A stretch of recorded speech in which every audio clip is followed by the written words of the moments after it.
the Greek mind crossed an invisible boundary, and somebody said, let's take a block of marble or some clay, and let's not symbolize a human being. Let us make a perfect topological simulacrum of a human being. A face that looks like a face.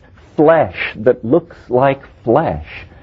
It was as though the Greek consciousness rose to the surface and left the unconscious behind, and the eyes were opened and no longer saw through symbolic filters, but instead said, nature in and of itself.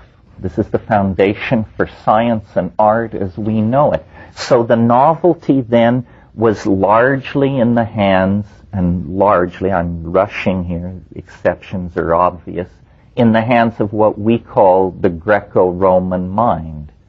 And so it has been for a couple of thousand years. We'll then pick a number, 100 years or so ago.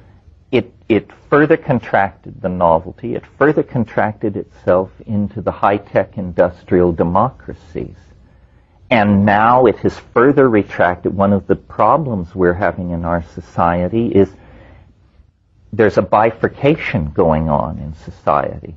Part of us are going with the new novel technologies that knit us together and make us dimensionless telepathic creatures through the internet. And some people are digging in their heels and saying, oh, no, beyond newspapers I can't go. And so those people are being left behind. They are practicing old-style culture in an equilibrium state. So now it isn't even all of the high-tech populations of the industrial democracies. As we get closer to 2012, if this process proceeds, then the source of novelty will constrict even further. And I guess it may eventually come down to one or two people or a group of people, and maybe those people will make a machine, and then the machine will be the source of the novelty, and all of us will be put out to the pasture of equilibrium and maintain the rest of the world as it was, but the novelty will have focused to some kind of incredibly intense point. And so, looking at it from that model, it's hard to see how it could be an asteroid impact or something like that, because that would affect all biology, all geology. It would completely violate this long-standing tendency of the novelty to concentrate itself. Well, now the Buddhists have an interesting perspective that maybe has something to do with this. There are many schools of Buddhism, and I don't want to get into that, but there are schools which hold the following doctrine, that if a single person could attain enlightenment, then all sentient beings in the cosmos would attain enlightenment instantly. In other words, that only one person or one being has to break through the boundary for the entire state system to collapse and rearrange itself. It's December 21st, 2012. And through the worldwide VRML hookup of the internet, everybody with an IQ above 10 has gathered in the great collective space to witness the first attempt to send a human being through time. And at the World Temporal Studies Institute at La Chorrera in the Amazon, the president of so-and-so makes a speech, the lady time traveler makes a speech, she straps on her helmet, she steps into the machine, the fanfare for the common man is played, a button is pushed, and off she goes into the future. Now, what has always been put against time travel schemes is what's called the grandfather paradox. And this is easy to understand. It goes like this. If time travel were possible, I could travel back in time and kill my grandfather. If I did that, I wouldn't exist, so I couldn't do it. Therefore, there's a closed loop of paradox. Therefore, time travel is impossible. I put this to the mushroom, and it said, well, time travel is possible, but you can only travel backward in time as far as the moment of the invention of the first time machine. You can't travel further back in time than that because there were no time machines before that.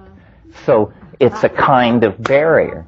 Well, so then I thought, so then here was my model of what would happen when the Lady Temponaut sails off into the future. Let's forget about her and ask the question, what happens next in our world? And my first guess was what happens next is thousands and thousands of time machines arrive from all points in the future. They have come back through time to witness the first time machine take off. It's as though you had a Piper Cub that you could fly to Kitty Hawk, North Carolina, to that windy morning in late December when the brothers Wright rolled it out of their bicycle shop and fired her up. And then I said, well, but wait a minute. We haven't dealt with the grandfather paradox. One of these time machines from the distant future, on its way to the first time flight, could stop off and kill the grandfather of the driver of that time machine, and we haven't gotten anywhere at all. So then I produced a slightly more complicated model, but it works, and so here's what it is. It's that because the future is not what we think it is, well, here's a metaphor which makes it more clear.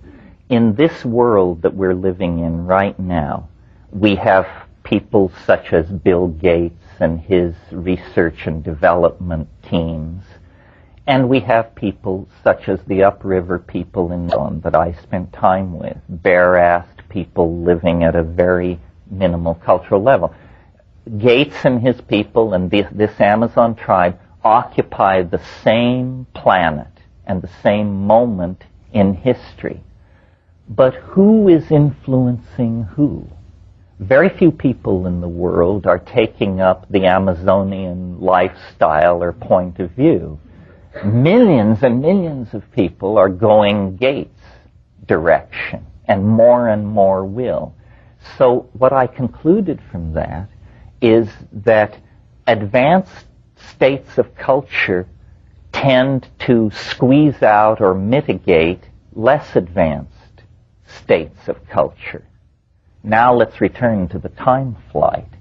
What happens when the Lady Temponaut goes into the future is not that time machines arrive from all over the future. What happens is that the entire rest of the history of the universe happens instantly. In other words, a future, evolutionary developments, conquest of the galaxy, vast technologies that allow star flight and wormhole travel and all that, the fruits of all that are delivered instantly to our doorstep in 2012. I call it the God whistle model. In other words, we end the whole thing. We collapse the state vector, and everything goes into a state of novelty. And what happens then, I think, is the universe becomes entirely made of light. This is a sort of the cherry on the cake.